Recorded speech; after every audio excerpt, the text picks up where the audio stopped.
Welcome to my presentation on technology and me. My name is JessicatimelineETEC442 and I am a student in ETEC442 fall semester at UH Manila. To give you a brief overview of my technology experience, I started level 1, or the first grade equivalent, in 1983 in Pangapango, American Samoa. I graduated from high school in 1997 in Whanga'itua, American Samoa.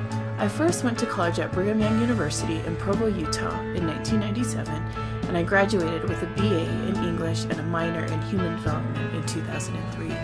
I was accepted and began the UH Graduate OTEC program in 2011 with an anticipated graduation date of May 2014. When I finished my degree, I hoped to become a better instructional designer and educator. My definition of educational technology is the ability to utilize technology to further advance, improve, and progress the charge to provide quality learning opportunities to all. Here are a couple of great websites that talk about EdTech history. Most of them are websites that you may be familiar with. Some of them are written from the perspective of an actual teacher or educator. There's Edudemic, EduTech Digest, and then Faculty Row. Kindergarten technology, you say? What's that? To be honest, there was no technology in my classroom in 1983. We had a chalkboard, a pencil, and paper. We were lucky if we even had a sharpener. You can read about my experience by going to my blog located here. My first probably real encounter with using technology for education was when I started using the typewriter. And my earliest experiences with the typewriter was when I was a freshman, sophomore summer. I had to attend a political summer school at Stanford University in Palo Alto, California.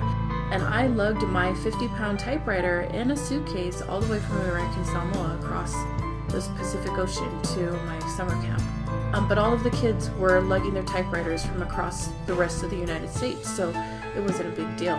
When I was at home in American Samoa, we had these old Mac desktops, which at that time were considered pretty cool, and my father ran the local newspaper, and the newsroom was just stocked with these things. So we thought we were pretty tech savvy at that time.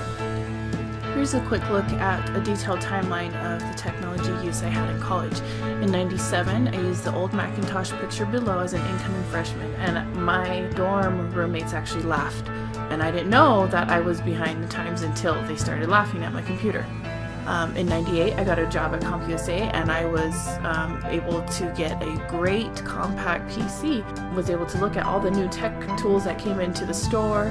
And then I even upgraded to a refurbished PowerBook that they were working on in the tech shop.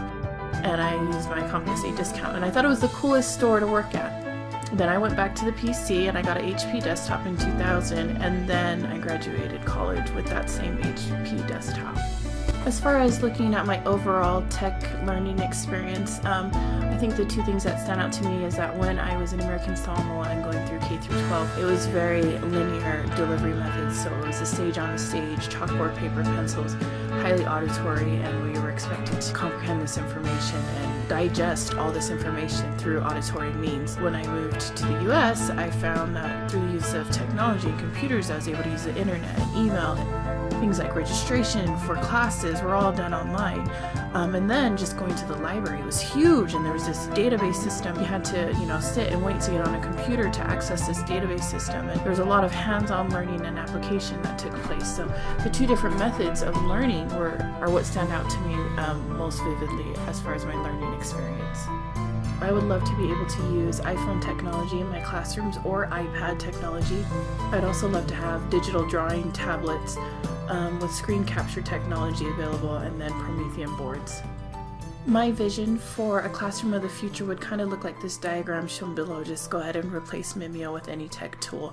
That's just a brand name, but I would love to have the ability to provide more individualized and differentiated instruction, and that would be facilitated through the tech tools but empowered by teachers. I think some of the biggest challenges teachers face today is just the availability of resources because of cost or funds available to them. Also the learning curve and time that it takes to learn the new technology, whether it's for themselves or to teach it to their students. Ongoing professional development training that's centered around how to use these tools would be one way to help meet those challenges.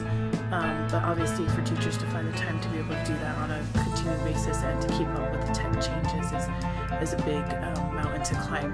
And then the ability to kind of replicate what is done in the classroom environment, in the home environment, so that there's consistency throughout. And by that I mean in terms of internet accessibility, bandwidth downloads, programs, cloud-based storage, all of that, having that available to a student both at home and at school would allow them to continue learning in both places.